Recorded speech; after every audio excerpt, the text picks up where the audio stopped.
Good morning, y'all. Another day, another grind.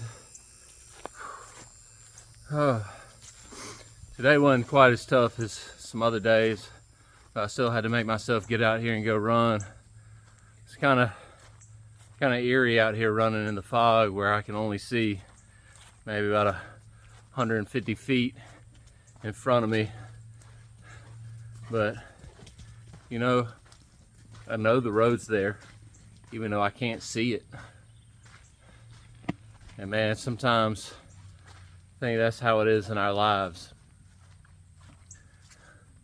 You know, we do things over and over again, and sometimes we have a hard time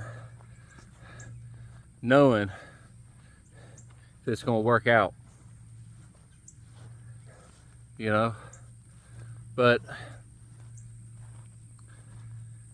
today on my run, I was struck with the thought that even though I can't see the road that far out ahead of me, I know that it's there.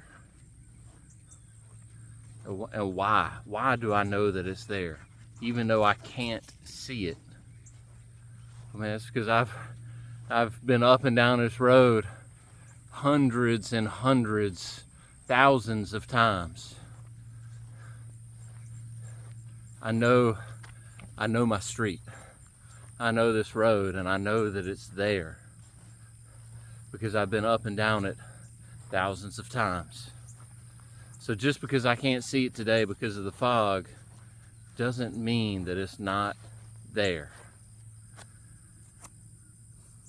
You know, that gave me pause to think as I get a mosquito trying to suck me dry. That made me think. You know, it made me think about the way the world is. You know, I know that the road is there because it's been there day after day after day. It showed consistency. It's never moved. You know, now maybe a pothole's popped up here and there and somebody's come by and patched it, and the grass is either grown up tall or somebody's come through and cut it, but the road remains the same. I have faith that when I went out running this morning, even though I couldn't see the road, that it was still there. And to me, I think any logical person, this should be evidence that our world is based on a constant, unchanging set of principles. You know, if, man, these skeeters out here are no joke. You know, if the theory of evolution were fully true, as in Darwinian evolution, the creation of everything from nothing, you know, that change has produced everything that we see. Well, change doesn't create or cause anything. But the world, oh man, for real, these jokers are eating me alive out here. Holy cow. I'm gonna have to cut this one short today. Goodness. They come out with this fog, man. At least I'm putting a dent in the population right now. Holy cow.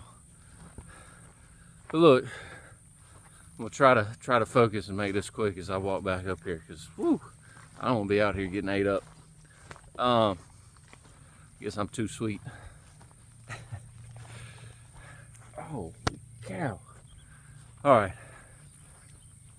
Well, look, we can trust that the world is the way it is because God is unchanging, and He set principles in order to guide and direct this world. And things may happen that seem unexpected to us, but ain't nothing unexpected to God. And those things have been working themselves out for a long time to happen in the way that they did. Right, and I saw a chipmunk running across the road this morning. And I was amazed as he scuttled into the brush. He was right there on the edge of the road. I saw exactly where he went. And man, I had to look real hard to be able to see the guy when he was just off on the edge because of his camo. And some people say, well, man, that right there is proof of evolution, the natural adaptation. You know, he developed that because he's better equipped to hide from predators. Okay, that's fine. But that doesn't explain how that information got there to begin with, right? Because that information had to already be there, programmed in him in order to come to the forefront, right? Same thing with eagles or hawks or owls, you know, a chipmunk's natural predator. Those birds have immaculate vision to be able to see that little chipmunk and any little sudden movement so that they can find him. And next thing you know, he's lunch or dinner or maybe breakfast. All right. But those birds had to already have the inborn ability to be able to see well, to have immaculate vision. And so, yeah, maybe you can explain the fact that, hey, the majority of birds today, especially predator birds like falcons, eagles, owls, have immaculate vision because of evolution. Okay, you want to talk about that, man? I'm 100% on board with you. That selective process happens because those character traits were already there, and so they were amplified. Just like big dogs with long shaggy coats and a subcoat are more naturally inclined to cold climates. Because man, little old dog with ain't no fur on him, man, he gonna freeze to death. So what do you think you gonna find up there? Okay, but that information already had to be there. That's the problem. And you don't get something from nothing. And the reason that we can predict certain things with a good degree of certainty is because this world is based on constant, unchanging principles. And why is that? Because it's created by the Creator, who is himself unchanging. There's no shadow in him. There's no shifting or changing lights. He is perfect. And if he's perfect, then he is unchanging. And we see that mirrored in our world. And the only reason that there is evil and sickness and death and disease in this world is because of the sin of man, because of our pride. And there's those of you that will sit here and argue with me and say, oh, no, man, you don't understand, you don't understand.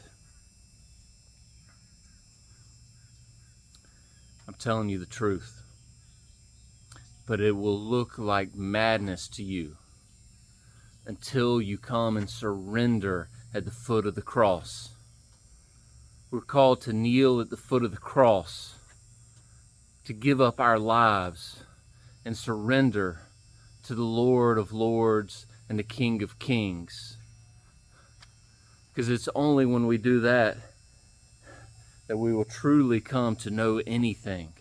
We have to surrender our pride.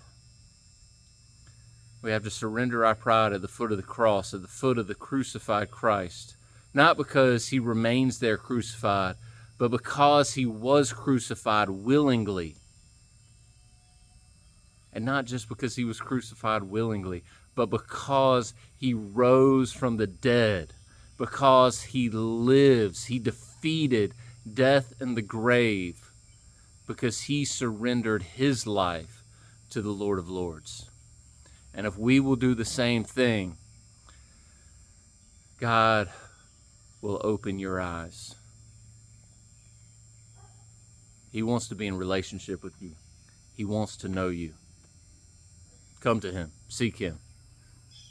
Y'all be blessed.